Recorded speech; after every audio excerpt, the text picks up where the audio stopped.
Bismillahirrahmanirrahim. Assalamualaikum warahmatullahi wabarakatuh. Alhamdulillah, wassalatu wassalamu ala Rasulillah wa ala alihi wa ashabihi wa mawalah, amma ba'du. Hadratul mukarramun, seluruh jajaran pengurus DKI Masjid Al-Istiqamah, mudah-mudahan kita diistiqomahkan oleh Allah dari kebaikan ketaatan. Seluruh para alim ulama, para asatidzah, tokoh masyarakat, Bapak RT, Bapak RW, ada Bapak RT? Ada semuanya. Ya. Kalau RT yang izin di pengajian ini. Alhamdulillah, mudah-mudahan dengan sesebutan ini senantiasa dimuliakan oleh Allah Subhanahu wa taala. Baik yang tidak disebutkan, mudah-mudahan senantiasa mendapatkan predikat yang tertinggi di hadapan Allah Subhanahu wa taala. Kita semuanya menjadi orang-orang yang bertakwa. Ciri atau tanda takwa itu, para ulama menjelaskan, takwa itu diawali dengan kita berilmu. Adanya taklim Sabtu subuh, ya, mudah-mudahan ini menjadi perjuangan bagi kita semua untuk mendapatkan predikat ilmu, menjadi orang-orang yang bertakwa. Jangan berhenti di ilmu, diamalkan. Kayak kita nih, ya, kadang itu tersentil juga dengan ayat-ayat Allah yang dimana kita sibuk menyampaikan ilmu, tapi kita sedikit mengamalkan. Maka penting orang ingin menjadi orang bertakwa, ilmu harus diamalkan. Menjemur ilmu wal amal, kumpulnya ilmu dan amal. Dan yang ketiga, wal istiqamah. Subhanallah. Di masjid yang penuh berkah ini saya lihat lagi renov, ya. Mudah-mudahan digunakan rezekinya. Amin. Ya, donaturnya banyak kan. Mau cepat selesai apa lambat-lambat aja ini kira-kira? Cepat apa lambat ini? Pengen cepat ya. Ya. Padahal nikmat kalau kita lihat prosesnya nih. Ya, baru dapat beli semen 10, prosesnya nikmat luar biasa. Ya. Justru itu ibarat akar atau pohon itu mengokohkan. Karena setiap hari Allah panjangkan umur kita setiap hari kita lihat perkembangan pembangunannya, itu nikmat. Dibandingkan beberapa tempat orang kaya raya bikin masjid sebulan jadi.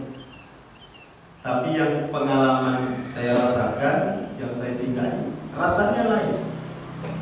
Maka satu sisi cepat pembangunannya, tetapi rasanya itu ya ada yang lain, ada yang kurang. Tapi kalau masjid dibangun atas dasar ketakwaan, kebersamaan, prosesnya kita sama-sama tahu, itu nikmatnya luar biasa.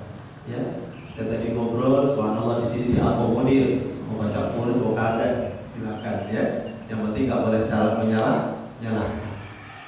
Mudah-mudahan dengan keistiqomahan, la'allahum yarshudun, kita terus terus dalam keadaan susah, dalam keadaan senang, dalam keadaan lapang, dalam keadaan sempit, kita tetap istiqamah. Di antaranya adalah kita hadir di kajian Sabtu subuh. Mudah-mudahan ini menjadi pertanda kita akan dikumpulkan oleh Allah Subhanahu wa taala bersama para anbiya, para syuhada, para salihin. Mudah-mudahan kita termasuk orang-orang yang muttaqin. Amin ya Allah ya rabbal alamin.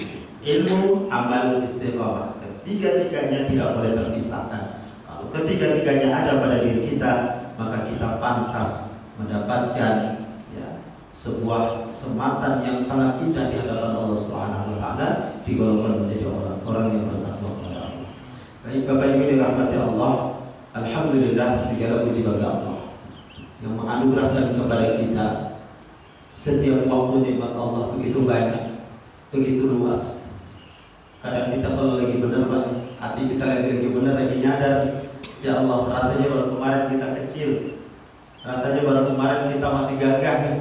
Ya, sekarang sudah begini kondisinya. Karena memang sudah termaktub dalam Al-Quran surah Yasin. Wa man nu'ammirhu nunakkishu fil khalqi afala ya'qilun. Orang semakin hari semakin bertambah umur. Saya nggak mau tua Pak ya. Saya nggak mau tua. Orang bertambah umur, Allah akan berlemah-lemahkan. Kita semakin hari berlemah. Tapi jangan khawatir, lemah fisik kita memang sudah sunatullah, ketentuan Allah. Segala yang ada di bumi ini pasti akan mengalami kerusakan, kehancuran. Kecuali Allah yang tidak akan berhancur. Jasad boleh hancur, fisik boleh lemah, tapi iman terus nambah. Ya, iman kita kepada Allah terus tambah. Walladzi anzala as-sakinata fi qulubil mu'minina liyazdadu. Mudah-mudahan Allah tambahkan. Ya. Jangan kecil hati, tambah umur. Ya. Semakin berlemah-lemah, jangan kecil hati, karena ada kesempatan dari Allah. Itu apa? Bertambahnya iman di dalam dada kita. Mudah-mudahan akhir hayat kita husnul khatimah. Maka kita pantas bersyukur kepada Allah dengan mengucapkan alhamdulillah. Kita iramakan boleh ya, alhamdulillah, supaya nggak ngantuk kira-kira begitu. Alhamdulillah wa syukur lillah. Alhamdulillah wa syukur lillah. Azka salatin wa salamin li rasulillah. Azka salatin wa salamin li rasulillah. Alhamdulillah Allah wa syukru lillah Allah. Alhamdulillah wa syukru lillah. Azka salatin wa salamin li rasulillah. Azka salatin wa salamin li rasulillah. Alhamdulillah. Rasulullah SAW, setiap kenikmatan yang lisan kita ini, lidah kita, mulut kita mudah mengucapkan alhamdulillah, bahwa Allah nggak akan putus nikmat Allah. Kita dapat umur kan iman sehat, apalagi iman Islam terlebih lagi. Ya. Apalagi harta benda, anak, keluarga yang sakinah mawaddah warahmah, rezeki yang luar biasa. Maka kita pantas untuk mengucapkan alhamdulillah. Saat lisan kita mengucapkan alhamdulillah, yakinlah kepada Allah, nikmat itu tidak akan pernah lenyap selama-lamanya. Tapi sebuah nikmat dari Allah, lisan kita nggak refleks, anggota tubuh kita bukan untuk beribadah kepada Allah Subhanahu wa ta'ala, maka kenikmatan itu akan sirna, akan lenyap. Maka tanda syukur kita kepada Allah, seringan-ringannya syukur kita adalah lisan kita mengucapkan alhamdulillah. Yang terbesar adalah seluruh ruh kita, jiwa raga kita, semuanya untuk beribadah kepada Allah Subhanahu wa ta'ala. Innas salati wa nusuki wa mahyaya wa mamati lillahi rabbil alamin. Semuanya kita gerakkan untuk Allah Subhanahu wa ta'ala. Saya yakin tadi kita bangun agak malas-malasan berat. Apalagi saya tinggal, masuknya Depok sebenarnya lebih ke Tangsel, Reni Jaya, di situ namanya Pondok Petir, Pak. Serem apa serem? Ciledug juga ada petir ya, ada serem. Pondok Petir, saya tinggal 10 tahun di sana. 4 kali saya lihat rumah itu kebelah temboknya kena petir, jadi gak percuma itu nama. Saya mau pakai nama Mat Petir, udah dipakai duluan sama yang lain, biar terkenal kayak orang-orang gitu kan. Ada Mat Petir, ada Mat apalah gitu. Bapak Ibu dirahmati Allah Subhanahu wa ta'ala, semuanya adalah nikmat dari Allah. lisan kita ucapkan alhamdulillah, jasad kita, seluruh kehidupan kita semuanya untuk beribadah kepada Allah Subhanahu wa Ta'ala dalam arti yang seluas-luasnya. Mudah-mudahan nikmat Allah tidak akan lenyap pada diri kita, semuanya akan dianugerahkan oleh Allah kepada kita semua. Amin ya rabbal alamin. Salawat wa salam tercurah kepada baginda alam, baginda Nabi Muhammad sallallahu alaihi wasallam. Tuba liman ra'ani wa amana bi, thumma tuba liman lam yarani wa amana bi. Beruntung atas umatku, kata Nabi. Apakah aku ya Rasulullah? Bukan.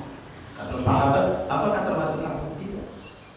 Siapa dia? Liman ra'ani. Mereka belum pernah jumpa dengan aku, belum pernah ketemu secara fisik dengan aku. Kalau ada yang ketemu melalui mimpi, saya yakin, hakul yakin, kalau itu memang benar-benar bukan ngaku-ngaku, ya, maka memang ada beberapa tandanya. Maka subhanallah, orang-orang yang dianugerahkan mimpi bertemu Rasulullah itu nyata benar. Karena satu-satunya ruh atau jasad yang tidak dimasuki oleh syaitan adalah jasad dari baginda Rasulullah sallallahu alaihi wasallam. Bagi bapak ibu yang berkesempatan sudah umrah berbulan, haji beberapa kali atau haji baru sekali, subhanallah, disitulah sedekat-dekatnya jasad kita yang namanya raudhah. Kita duduk di raudhah, bermunajat, bersolawat, beristighfar, beramal kepada Allah di raudhah. Kalau kita lagi nyadar, ya Allah, duduknya saya di sini adalah sedekat-dekatnya jasad saya dengan jasad Rasulullah sallallahu alaihi wasallam. Kalau itu bisa khudur qalbi, bisa hadir hati kita, subhanallah, dengan cerita berbagai macam para jamaah, para ulama, ya, orang-orang saleh, cerita-cerita memiliki kisah-kisah tersendiri yang menjadikan kita bersemangat untuk mengenal Rasulullah sallallahu alaihi wasallam. Memang tempat bukan sembarang tempat, ya. Tempat yang dimuliakan oleh Allah Subhanahu wa Ta'ala, yang di situ diletakkan jasad Rasulullah sallallahu alaihi wasallam. Maka pastikan saat kita berkesempatan ke sana, yakinkan diri kita, ya Allah, inilah sedekat-dekatnya jasadku di dunia ini dengan jasad daripada Rasulullah sallallahu alaihi wasallam. Tapi jangan khawatir, kata Rasulullah, liman ra'ani, atas umatku yang belum pernah ketemu dengan aku, yang belum pernah berjumpa dengan aku, wa amana, tetapi mereka beriman akan ajaranku, dia termasuk orang yang beruntung. Mudah-mudahan kita semua, amin ya rabbal alamin. Tuba liman ra'ani wa amana bi, tsumma tuba liman lam yarani wa amana bi. Hadirin dirahmati Allah, pada kesempatan yang mulia ini, saya tadi sempat tanya kajiannya apa kalau Ustaz Al-Ghali di sini. Saya termasuk muridnya. Ya, beliau memang punya keistimewaan kalau beliau barangkali tidak mengungkapkan di sini. Tapi saya sebagai murid ta'lim kepada beliau. Ada 2 orang di Indonesia, mau ngomong ke beliau langsung gak apa-apa. Ada 2 orang di Indonesia yang saya tahu, yang saya tidak tahu barangkali banyak. Yang saya tahu ada 2, punya keistimewaan di dalam menghafal, menjelaskan daripada Al-Quranul Karim. Yang pertama adalah Al-Marhum Kiai Haji Hazim Muzadi. Yang kedua adalah Kiai Haji Afdali. Saya panggil Kiai Haji Afdali, walaupun belum punya pesantren, tapi muridnya di mana-mana. Subhanallah. Apa keistimewaan beliau? Kalau beliau tidak mau mengungkapkan, saya mengungkapkan, mudah-mudahan menjadi mahabbah kita karena Allah. Ya, bukan yang berlebihan kepada manusia, tidak boleh, kepada Allah. Jadi beliau dengan Kiai Haji Muzadi punya kesamaan sejarah bagaimana memulai berdakwah, yang dimana subhanallah orang menghafal Al-Quran itu kan luar biasa. Bapak Ibu pasti pernah mendengar namanya ilmu laduni. Kenapa? Ya, Rasulullah termasuk mendapatkan ilmu laduni, walaupun pangkatnya bukan laduni sebagaimana manusia biasa. Kalau Rasulullah sudah mukjizat, ya, argumen yang bisa melemahkan siapa? Yang mukjizat itu kan ya argumen yang bisa menjadi hujjah kekuatan. Orang lawan dengan Rasulullah mentang. Lahirnya Rasulullah saja, lampu api yang tadinya menyala terus-menerus disebutnya api abadi. Setelah Rasulullah dilahirkan, mati selama-lamanya. Karena kemuliaan baginda Rasulullah sallallahu alaihi wasallam. Tidak perlulah sampai kepada beliau Kiai Haji Afdali, subhanallah, punya keistimewaan bagaimana mengungkapkan Al-Quran di luar kepala. Ya, kalau saya kadang masih pakai tab atau masih pakai Al-Quran, mushaf Al-Quran. Dan beliau punya keistimewaan, ada kesamaan dengan Kiai Haji Hasyim Muzadi, yaitu kita membaca Al-Quran, dia hanya menjamin hafal. Kalau saya tanya, Kiai pernah hafal Quran? Enggak. Tapi subhanallah, beliau hafal 30 juz, posisi ayatnya dan lain sebagainya. Subhanallah. Yang sekarang ada lagi yang terkenal Ustaz Adi Hidayat, ya, subhanallah. Tapi saya belum tahu sejarahnya. Baik Bapak Ibu dirahmati Allah, mudah-mudahan kita mendengar cerita ini menjadi mahabbah. Kita hakul yakin kepada Allah, karena ketika Allah sudah berkehendak kun fayakun. Jadi siapapun akan dianugerahkan oleh Allah, ketika Allah mencintainya, insya Allah kita pun akan mencintai orang tersebut.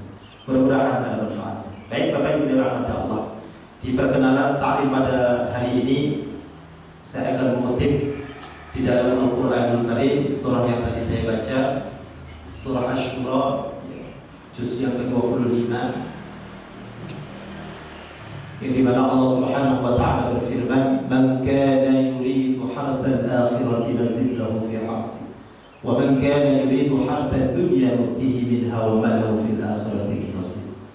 Hadirin dirahmati Allah, dari surat ini menjelaskan bahwa Allah Subhanahu wa ta'ala menjadikan kita sebagai manusia dan kita punya target masing-masing, punya cara pandang masing-masing.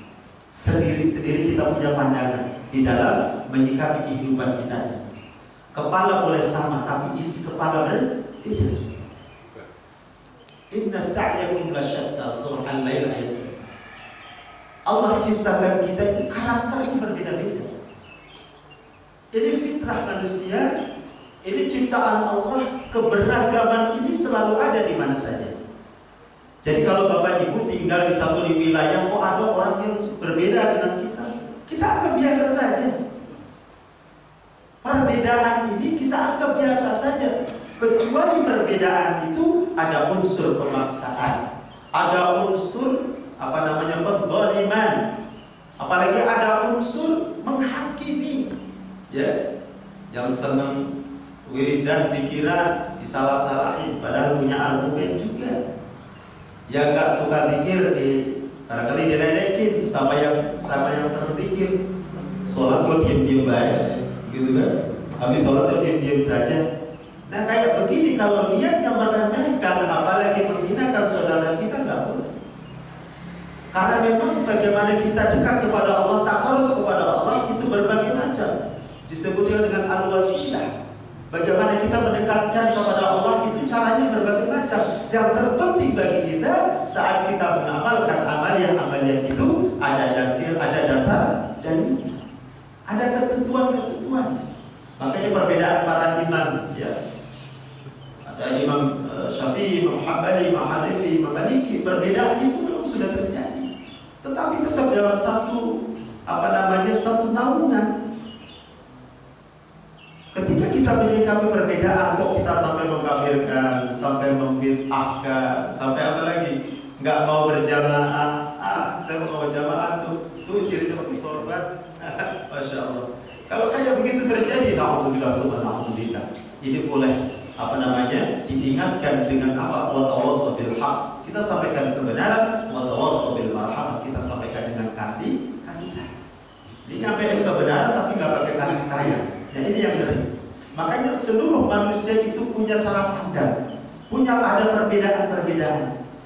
Di dalam surah Asy-Syura itu disebutkan, "Man kana yuridu hartsal akhirati nazid lahu fi harthi." Dan barang siapa, kalau diartikan secara bebas, target kehidupannya akhirat. Mudah-mudahan kita kan targetnya adalah akhirat, ya. Bukan dunia saja, dunia tetap, tapi yang terpenting adalah bagaimana akhirat kita. Walal akhiratu khairu wa abqa. Karena akhirat itu adalah kekal selama-lamanya. Dunia ini hanya sementara. Dunia ini pasti akan hilang saja. Maka ketika kita nyadar kita hidup, ada kehidupan yang abad selama-lamanya dalam paham Ahlussunnah wal Jamaah, kita hidup ya. Yang lebih kekal, yang lebih abadi adalah ketika selesai di dunia ini. Nanti ada perjalanan panjang, ya. Ada fase kita masuk alam barzah, alam kubur, alam kubur. Yang di situ juga nggak sebentar. Kalau kita meninggal tahun ini atau tahun depan atau kapan, ya, selama sebelum terjadi kiamat, ya, maka begitulah. Masya Allah. Kalau kita masukin jenazah kita kan sewaktu-waktu dia dapat pelajaran.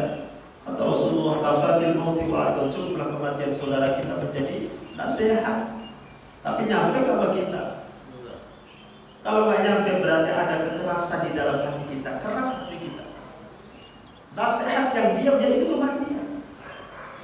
Maka saat kita menguburkan, menyolati sampai kita mengurusi jenazah itu, sampai ke hati kita terketuk kita terasa bakal kayak begitu. Kalau hati kita mengeras, nggak nyampe rasa itu, ada yang kotor di dalam diri kita, ada yang terhijab. Kalau setiap saat, setiap waktu kita saat menguburkan saudara kita, hati kita langsung teringat, ya Allah, dapatkan nasihat. Saya ada jamaah namanya Pak Zulfikar. Saya cerita karena diizinkan sama beliau. Di sini ada Pak Zulfikar namanya. Pak Zulfikar orang Bintaro. Ya, istrinya 4. Sini satu. Ini orang Bintaro. Saya udah dapat cerita ini, saya boleh bercerita karena memang sudah diizinkan. Jadi saat beliau memperistri yang keempat, ini bapak susah tuh mau memperistri keempat. Tenang aja bu, tenang. Saya nggak pakai pro kontra bu. Jadi saat memperistri yang keempat, beliau cerita ke saya, karena sebelumnya saya lihat bapak kok setiap hari di masjid 5 waktu. Waktu itu ketemu saya hampir 1 minggu di Masjid Raya Bani Umar.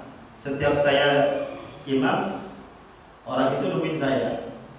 Cerita, ketika bercerita, Ustaz bantu saya. Saya adalah orang yang kotor, saya orang yang banyak dosa. Dia cerita, dia punya bini 4. Sunnah Rasulullah SAW. Kalau mampu, kalau hadir, kalau nggak hadir jangan. Dan ketika bercerita ada yang disampaikan oleh beliau, saya ini saat berusaha mencari nafkah saya itu nggak peduli dengan halal atau haram. Pokoknya menghasilkan keuntungan saya ambil. Sampai saya punya istri 4. Baru seminggu istri yang keempat itu lagi senang-senangnya meninggal dunia. Saat meninggal dunia, dia masukin ke liang lahat. Disitulah hadir hidayah Allah. Kamu bakal kayak begitu bahasa bisikan itu. Kamu tuh bakal kayak begitu. Kalau kita dengarkan sederhana, tetapi bagi beliau itu sudah bahasa anak-anak muda makjleb gitu. Terasa itu. Itu nasihat yang dia lagi seneng-senengnya meninggal. Dan mati mau kodok ya. Meninggal. Bagi beliau itu bercerita itu hidayah bagi saya. Saat itulah saya baru sadar, ya Allah, saya begitu kotor. Ini kan istri saya yang paling muda, yang paling cantik, mati juga. Apalagi saya. Nah setelah itu dia sowan ke beberapa ulama, diberikan nasihat. Kamu bersihkan tuh harta kamu. Usaha-usaha yang di situ bukan lagi apa namanya subhat, jelas-jelas haram, tinggalkan. Terus terkait dengan hak orang lain, berikan, kembalikan. Ya barangkali dalam bisnis manis serobot-serobot aja kan.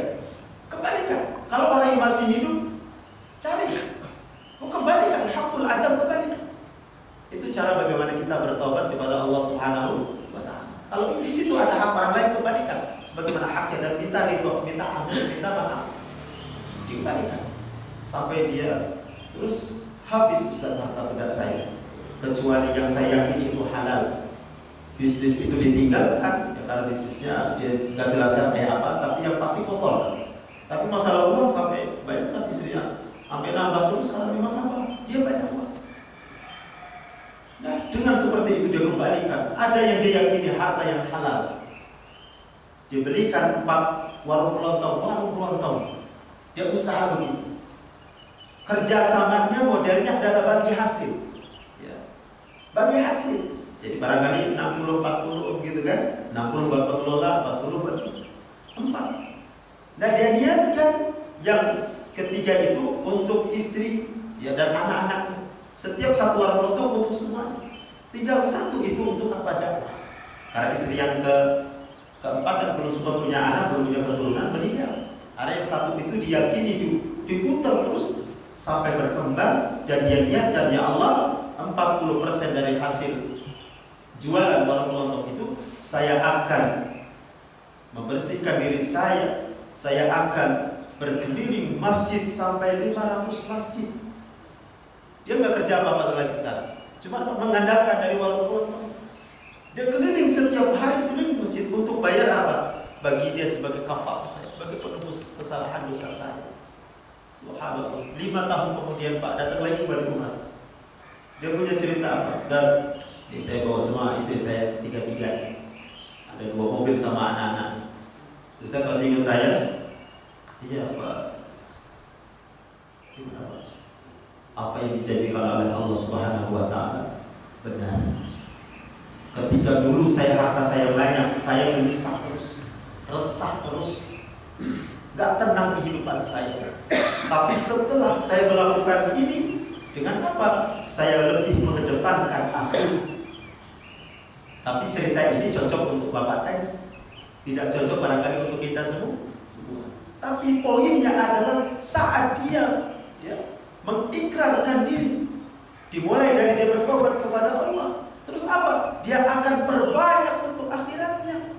Dia tahadus binikmah. Beliau bertahadus binikmah, bercerita tentang kenikmatan dari Allah saat dia mengiktikadkan bahwa akhirat itu diutamakan. Subhanallah, 5 tahun kemudian, enggak sebentar ya Pak ya, 5 tahun dia cerita subhanallah, sampai nangis syukur. Nangis itu ada 2, nangis sedih, nangis syukur. Ya, anak kita wisuda, anak kita lulus, anak kita mendapatkan nikmat, kita nangis. Nangis orang tua kayak begitu bukan sedih, nangis syukur. Saking senangnya, saking girangnya. Tapi ada juga nangis sedih. Maka nangis itu jangan disalahpahami, nangis itu tidak selamanya sedih. Nangis itu bisa jadi bahagia. Bahagia yang terlalu bahagia kita pun bisa menangis, yang kita sebut biasanya terharu, bahasanya terharu. Nah, dengan ayat ini tentunya menjadi keyakinan bagi kita kepada Allah Subhanahu wa Ta'ala saat kita mengiktikadkan, meniatkan diri kita seluruh raga, ruh, jasad kita lakukan yang terbaik untuk apa? Untuk apa? Untuk kehidupan akhirat yang abad dan abadan selama-lamanya. Maka di saat itulah Allah akan benahi perjalanan hidup kita. Sampai dikuatkan lagi dengan apa? Fadilah daripada kita sholat berjamaah. Atau Rasulullah SAW dalam sabdanya, as-salatu imaduddin. Salat itu tiangnya agama. As-salatu miftahu min kulli khair. Dan salat itu menjadi kunci pembuka seluruh kebaikan-kebaikan. Dan salat kan kaitannya dengan dunia dan akhirat.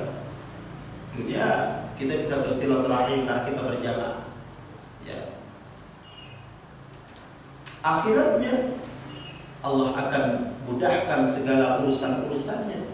Akan jaminan dari Allah min haitsu la yahtasib. Maka kunci kesuksesan seorang mukmin itu sholat. Maka pantas Bapak tadi itu ya, dia akan keliling 500 masjid karena boleh jadi baca hadis itu.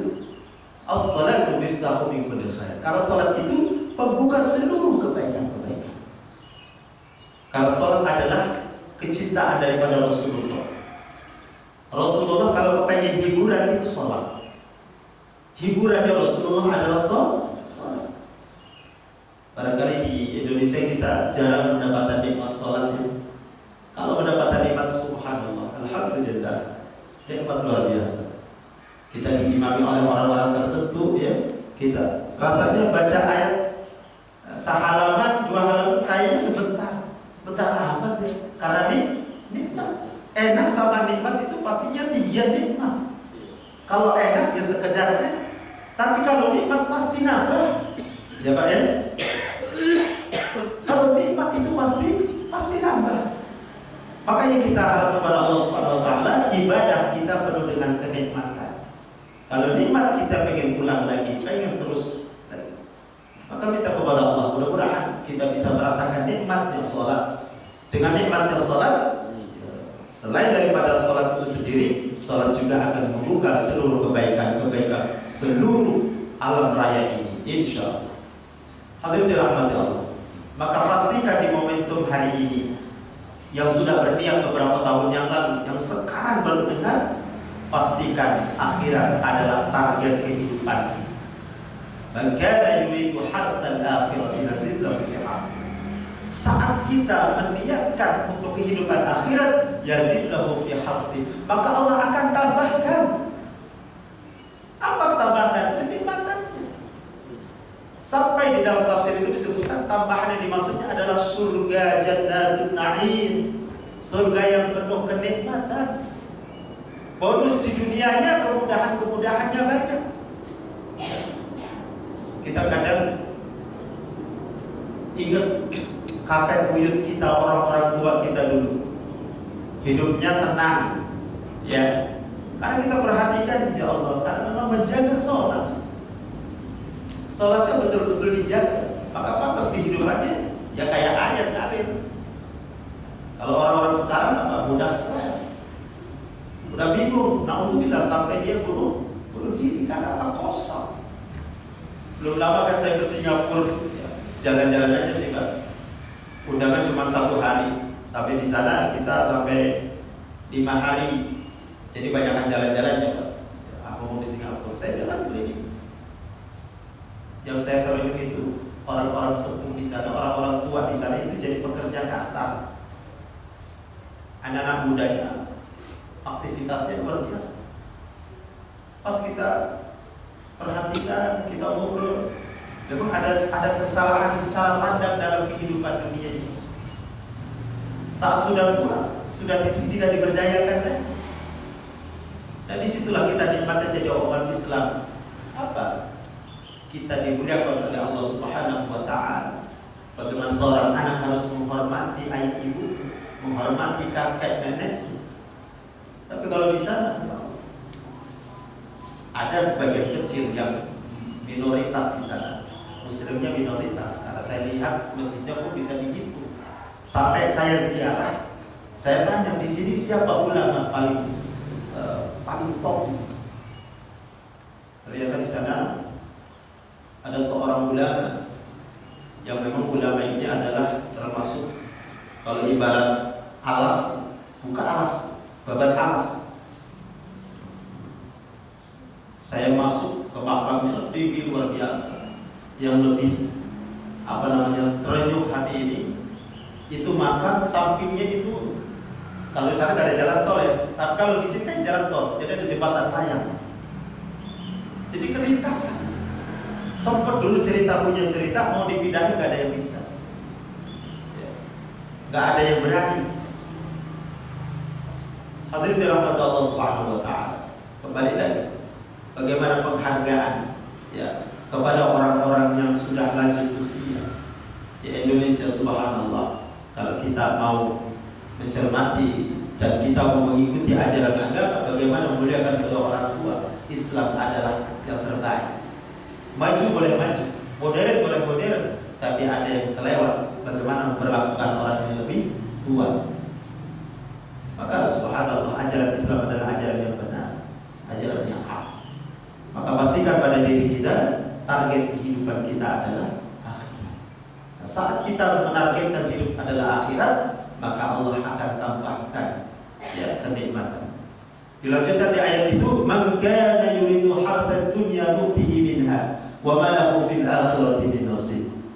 Ketika kita ini target hidupnya itu dunia semata, nggak ada kehidupan nanti selama-lamanya, puas-puasin bahasa namanya. Kalau kayak begitu, maka Allah akan hinakan, maka Allah tidak akan muliakan.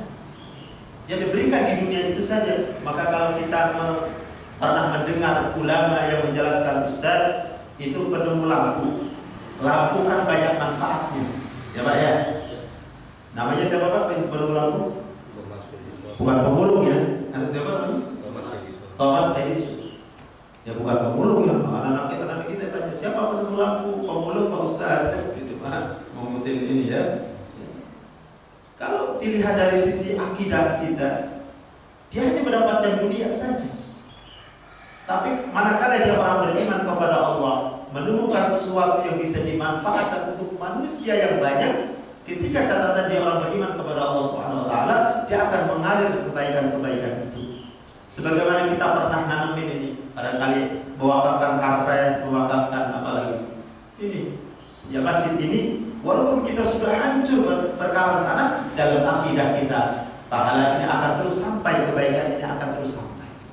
Itulah kenikmatannya menjadi orang beriman kepada Allah Subhanahu wa taala. Apa yang kita tanam di dunia ini, kita niatkan karena Allah Subhanahu wa taala, maka tidak akan pernah lenyap selama-lamanya. Nah, kalau kita sudah seperti itu, ingat target kita adalah akhirat. Ketika dunia ini kita anggap selama-lamanya, maka Allah akan hinakan. Maka tidak ada kata terlambat Bapak Ibu di rahmat Allah Subhanahu wa taala. Jadi saat ini kita niatkan, ya Allah, apapun yang terjadi dalam kehidupan kita ini, ya Allah, istiqomahkan saya. Apa? Saya ingin hidup selama-lamanya di akhirat dengan apa? Penuh kebahagiaan. Nanamnya sekarang. Al-mazra'atul akhirah. Tempat bercocok tanam. Dunia itu artinya mazra'atul akhirah. Dunia itu tempat bercocok tanam. Kalau diibaratkan tanam-tanam, kita menanam kebaikan-kebaikan. Maka akan kita raih hasilnya saat kita sudah wafat. Ya, di dunia saja kita sudah dapat dengan bonus-bonus yang kemudahan-kemudahan. Nanti di alam barzahnya luar biasa. Hadirin dirahmati Allah Subhanahu wa taala. Dan yang kedua, setelah kita target kehidupannya akhirat, jangan target hidup di dunia saja. Yang kedua, kita juga harus waspada. Kita kan ini barangkali dilihat oleh orang-orang luar termasuk menjadi ahlus suffah, ya, termasuk orang yang cinta masjid. Betul ya Pak ya? Kita dipandang karena pakai peci, pakai sorban, pakai koko, ibu-ibu pakai mukena, dia orang baik. Alhamdulillah, segala puji milik Allah. Kalau ada orang puji, kembalikan ke Allah, langsung kepada Allah. Jangan kita kibar, merasa diri. Nah, ini yang menjangkiti, kalau saya boleh mengatakan, orang-orang sekarang. Mudah-mudahan nggak ada di sini. Ya, bagi Bapak Ibu yang tahu sering mengakses media sosial, bagaimana berinteraksi dengan orang-orang di zaman sekarang ini, ada orang, jadi saya banyak sekali menemui kejadian ini. Ada fenomena apa? Ada orang baru bertobat, ada orang sudah dapat hidayah, tapi di situ nggak diiringi dengan ilmu yang lengkap. Dia sudah dipandang menjadi orang saleh, sampai dia mengkafirkan orang lain, sampai dia menyalah-nyalahkan orang lain. Ini fenomena apa? Ini apa yang terjadi kira-kira? Pas ternyata diteliti adalah ilmu yang di situ sumber ilmunya ya barangkali ya cuman hanya mendapatkan dari informasi-informasi yang tidak bisa dipertanggungjawabkan. Makanya penting di sini kalau Pak DKM mendatangkan seorang ustaz, mudah-mudahan saya sampai kepada Rasulullah dulu, saya mudah-mudahan. Ya, saya buka saja. Alhamdulillah pernah tidur di pesantren. Ya Hadratus Syekh Hasyim Asy'ari. Ya, walaupun tidak ketemu dengan beliau, tapi ketemu dengan anaknya. Hadirin dirahmati Allah Subhanahu wa taala. Jadi penting di dalam kehidupan kita ini, di dalam menggali ilmu supaya apa? Mengarahkan hati kita kepada ketaatan. Ketaatan itu melahirkan akhlakul karimah. Nah, kalau orang punya ilmu, akhlak nggak ada. Ini yang akan membalikan apa tadi? Kita sudah target akhirat, sudah rajin sholat, rajin ibadah, tapi lisan kita, perbuatan kita remehin orang lain. Ngeri. Kalau itu ada pada diri kita, saya mengingatkan diri saya dan kita semua, hati-hati. Jangan-jangan ilmu yang kita dapatkan bukan ilmu yang bermanfaat. Hakul yakin ilmu itu hak dari Allah. Kalau sampai dibelokkan kepada sesuatu, kepada syaitan, kepada iblis, hati-hati. Ini di zaman ini sudah terjadi. Nah, kalau kita sudah kibar merasa diri, karena kibar sombong itu pakaiannya Allah. Kita nggak punya hak. Sedikit pun kita nggak punya hak. Kalau kita sudah dianggap orang saleh, dianggap menjadi orang berilmu, hati kita nih, hati. Wah ya, pertanda ya ilmu yang kita dapatkan bukan ilmu akhirat, bukan ilmu yang bermanfaat. Sekarang kan kita sering dengar ya orang caci maki Pak ya. Banyak ya. Gara-gara beda pilihan. Saya mah nggak peduli mau satu atau silakan. Itu hak dan itu memang Milih kan? ya, silakan dipilih, jangan golput, silakan. Nggak ada larangan, silakan. Ya silakan. Tapi yang terpenting jangan caci maki. Wallah saya katakan di majelis ini, jangan sekali kita mencaci maki saudara kita. Demi Allah, demi Rasulullah, karena itu bukan ajaran Rasulullah. Rasulullah nggak ngajarin kayak begitu. Sampai Rasulullah mengingatkan kepada kita. Apa kata Rasulullah? La tasubbu syaitan. Hadis ini diriwayatkan oleh Abu Hurairah radhiyallahu anhu. La tasubbu syaitan. Jangan kau caci maki syaitan. Wa tu'awwidhu billahi min syarrihi. Dan kamu minta perlindungan kepada Allah min syarrihi, dari keburukan syaitan. Saya ulang lagi. Setan aja sebejat-bejatnya setan kita nggak boleh caci maki. Apalagi kepada sesama. Makhluk Allah, laqad khalaqnal insana fi ahsani taqwim. Allah ciptakan manusia itu sebaik-baik penciptaan. Cuma nanti kan ada jalan hidayah. Ada bagaimana dia berproses menjadi orang takwa atau tidak. Kalaupun mata zahir kita orang itu bejat luar biasa, kita nggak boleh caci maki. Yang terbaik apa? Tuntunan Rasulullah, doakan. Mudah-mudahan dapat hidayah. Kalau kita bisa nasihati dengan lisan kita. Nasihati dengan harta benda kita. Kok bisa Ustaz? Tetangga saya Pak, kanan kiri adalah orang Katolik. Yang kanan itu cerita, dulu saya orang Islam. Terus saya susah mendapatkan pendidikan, saya dikasih donasi. Saya diberikan biaya pendidikan oleh Dewan Gereja. Rumah kanan saya. Secara akhlaknya bagus. Tapi apa yang terjadi? Dia ditolong oleh Dewan Gereja, ditolong supaya mendapatkan pendidikan yang tinggi, sekolah, sampai berhasil, menjadi orang berhasil dalam dunia. Tapi yang kita sesalkan, ya Allah, kenapa kita umat Islam tidak bisa membantu mereka? Kita bukan lantas mencaci maki, bukan menyalahkan begitu saja. Ternyata ada proses, ada perjalanan, dan itu menjadi terus terang menjadi kelemahan kita umat Islam. Apa? Kebersamaannya kurang. Kita bangga dengan kelompok-kelompoknya, kita bangga dengan ya yang kita cocok bahasanya begitu. Ya, kalau nggak cocok musuh kita, sampai kita mencaci maki. Ya, saya punya tetangga orang Katolik itu, sampai saya pernah diundang tahlilan, Pak. Ustaz, agama saya Katolik, tapi saya undang Ustaz untuk tahlilan. Saya kaget. Kagetnya tapi nggak pakai banget. Kenapa Pak? Bapak kan agamanya begini. Saya ceritain. Jadi ibu mertua saya itu muslimah. Ibu mertua meninggal dunia, posisinya ada di kampung. Nah, istri saya juga ya muslimah tapi sudah masuk, sudah jadi orang Kristen. Mas Kristen. Ternyata dia masih punya hati benar baik juga sebenarnya, karena ajaran yang dulu ya, bagaimana mendoakan ya, dalam tanda kutip bahasanya tahlilan gitu ya. Tahlilan. Harusnya setelah dijelaskan saya datang. Pak Ustaz, tapi bawa 10 orang aja ya, nggak usah semua warga. Oh gitu, baik. Ketika saya masuk di situ ada salib gede. Saya bilang, Pak, tolong turunin dulu. Tahlilan saya 10 orang. Insyaallah. Selesai. Saya tausiah. Pak, dalam akidah kami, dalam agama kami, doa Bapak kepada almarhumah mertua tidak sampai. Ya, saya jelaskan begitu. Tapi kalau dalam pandangan agama Bapak nyampe, itu terserah Anda. Lakum dinukum. Tapi saya menjelaskan akidah, ya ajaran kami tidak sah. Tapi satu poin, satu sisi akhlaknya, Pak. Saya salut akhlaknya. Dan ini sudah mulai dicuri-curi ya oleh agama mereka. Daripada apa? Dari akhlak kita umat Islam. Kok kita sering mencaci maki? Mereka sudah melakukan seperti itu loh. Pantesan gaya-gaya seperti ini bisa menggait orang-orang yang lemah iman, apalagi lemah harta. Dan ini kita jangan ambil kecolongan. Apa itu? Jangan mudah mencaci maki. Justru apa? Kita berkasih sayang. hatta sampai kepada syaitan yang dilaknat oleh Allah. Kata Rasulullah, ini bukan kata Ustaz Fazali, sampai Rasulullah menyampaikan, la tasubbu syaitan, la tasubbu syaitan, jangan kau caci maki syaitan.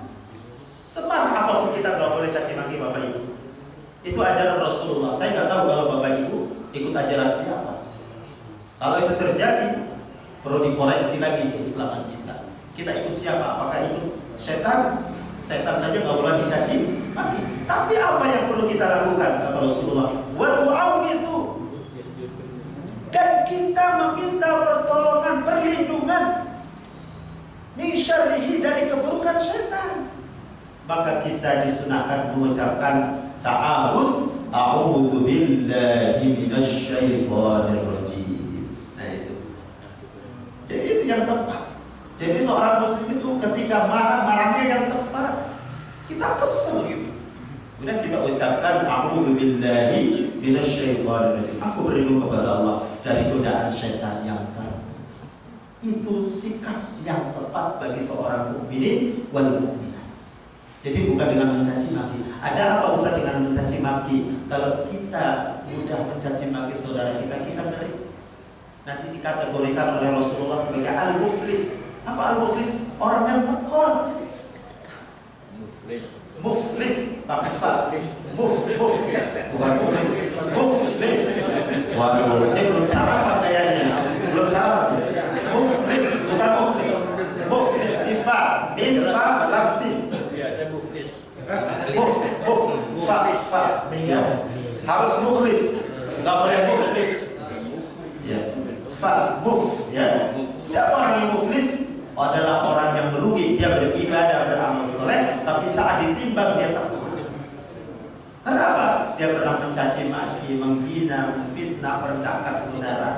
Nah, ini jangan sampai. Jadi ada kaitannya apa? Target kita, target akhirat. Tapi jangan lupa lisan kita, seluruh anggota badan kita, jangan sekali-kali kita meremehkan orang lain. Setuju Pak? Jaga persatuan. Ya, paling setelah Juni juga udah selesai. Ya, nggak usah berlebihan sampai nggak mau jamaah. Ustaznya di cancel yang selinnya, wah ini satu, ini dua, ini satu, apa-apaan gitu. Ya, kita nggak boleh caci maki. Ya, selagi itu kebaikan yang disampaikan kita terima. Memang saya di Masjid Raya Bani Umar, kalau saya jadi pusat-pusat itu memang saya diberikan amanah untuk menjadwalkan. Ya, menjadwalkan. Ketika saya mulai pusat itu dari berbagai kalangan, kalau antum masuk ke masjid kami, Masjid Bani Umar, antum sampaikan ilmu yang hak, ilmu kepada Allah. Politik Islam antum harus sampaikan, tapi kalau politik praktis nanti dulu. Kenapa? Ini jamaahnya macam-macam saya bilang. Ya, macam-macam jamaahnya saya bilang. Ya, antum sampaikan politik cara Islam. Silakan. Politik Islam itu kita bangun masjid, bangun sekolah, bangun pesantren, kita duduk di parlemen, ya, membawa aspirasi umat Islam. Itu termasuk politik Islam. Kita jangan dikotomi yang teratas pandangan hidup kita ini dengan apa? Oh, politik itu kotor. Kalau kita ada politik akhir seperti sekarang yang disampaikan oleh Ustaz Abdul Somad, ya kan? Ada dipimpin oleh orang-orang yang tidak peduli kepada Islam. Hal ini dirahmati Allah Subhanahu Wa Taala. Yang terpenting pada diri kita, apapun yang terjadi, salah satu sifat yang terbaik dalam kehidupan kita ini, kita jangan mudah mencaci. Kalau udah caci maki, ngeri. Kita menjadi orang yang rugi, amal soleh kita hilang lenyap, gak ada apa-apa di dalam diri kita, gak mendapatkan apa-apa pada diri kita, kecuali apa? Kesalahan orang yang kita zalimi, kesalahan dari orang yang kita caci maki akan diberikan kepada kita. Na'udzubillah, summa na'udzubillah. Mohon perlindungan kepada Allah Subhanahu Wa Taala. Ini sampai jam berapa Pak Haji? Agak kuyuk-kuyuk. Boleh suruh. Kunci nasi. Kunci ya? 5 menit. Ya. Baik, kalau kita langsung tanya jawab. Bapak Ibu dirahmati Allah Subhanahu Wa Taala, mudah-mudahan setelah saya perkenalan kita diridhoi oleh Allah Subhanahu Wa Taala. Ilmu yang saya sampaikan menjadi teguran bagi kita dan mendapatkan ilmu yang bermanfaat. Maafkan kalau ada kesalahan khilafan. Saya buka sesi tanya jawab. Sebelumnya saya tutup. Assalamualaikum warahmatullahi wabarakatuh. Waalaikumsalam warahmatullahi wabarakatuh. Alhamdulillah, saya kembali lagi para ustaz Fadli Sofa yang telah menyampaikan bagiannya pada pagi hari ini terkait dengan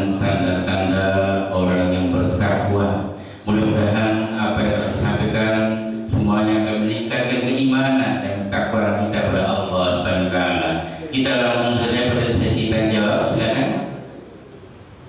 Bapak Ibu ada? Ya.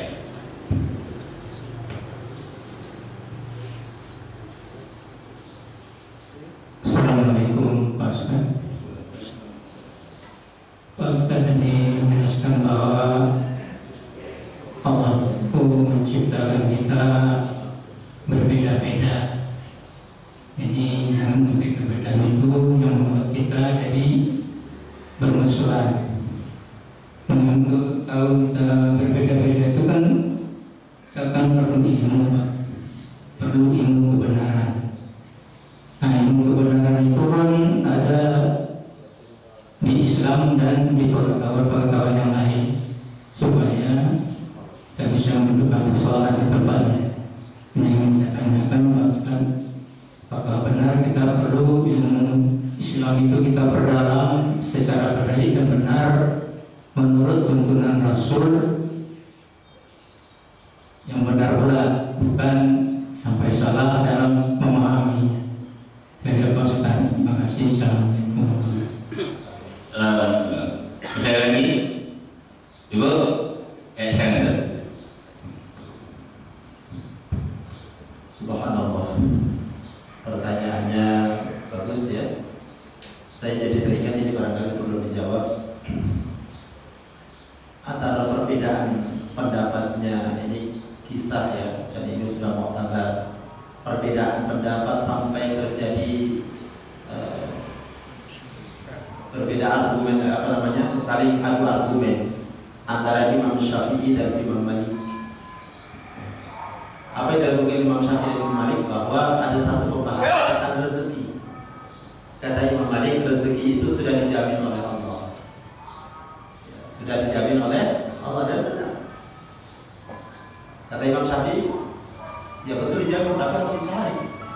Gak bisa rezeki itu datang sendiri, gak ketemu tuh. Ada dalam satu ini, baik saya akan buktikan. Ternyata Imam Syafi'i keliling, dia mendapatkan satu pekerjaan. Setelah mendapatkan pekerjaan dapat upah. Dia merenung, oh ini rezeki ini berupa rupiah atau harta atau nominal dia.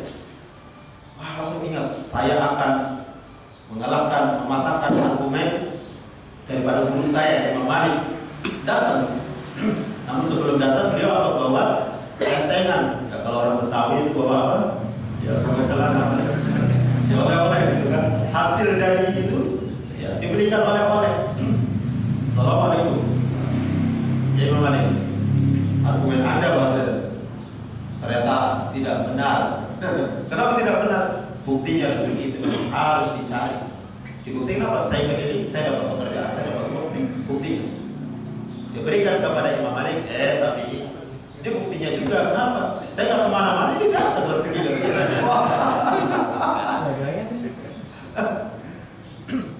Beda tapi nggak saling menyalahkan. Ya. Nah, cerita ini manfaat luar biasa.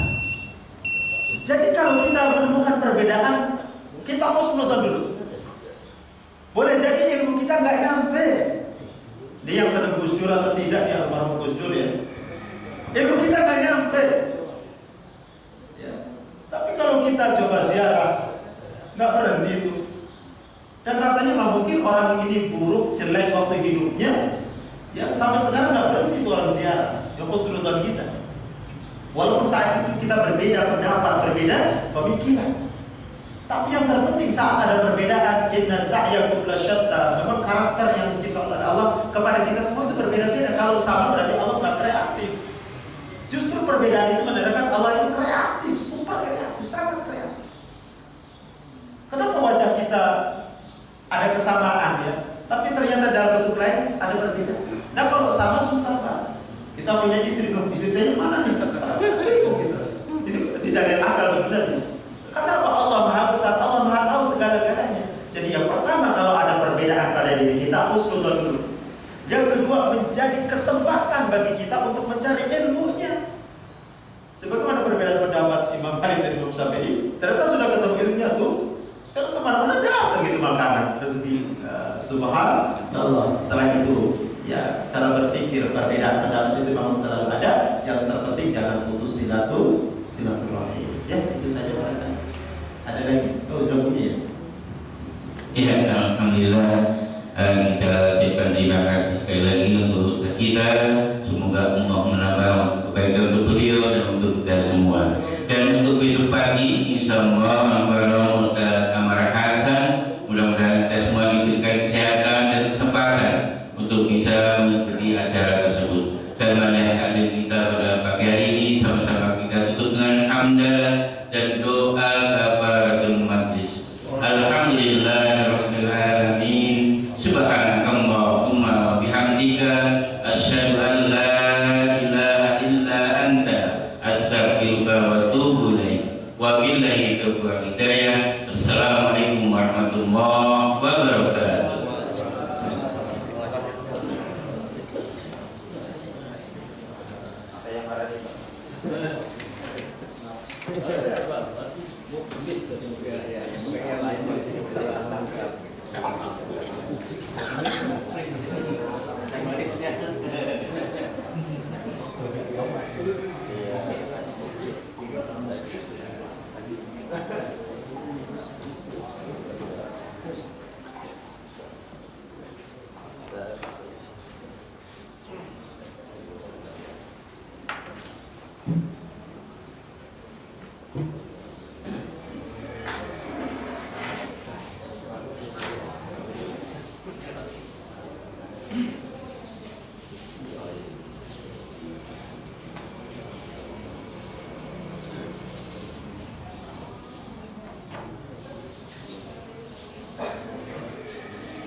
Ini nama saya ditunggu di Bandung hari. Oh, Bandung. Saya minum dulu bentar ya. Ada yang ini ada jahe. Oh, jahe ya, Pak. Jahe. Nah, kopinya. Ya. Berapa di Bandung? Udah pada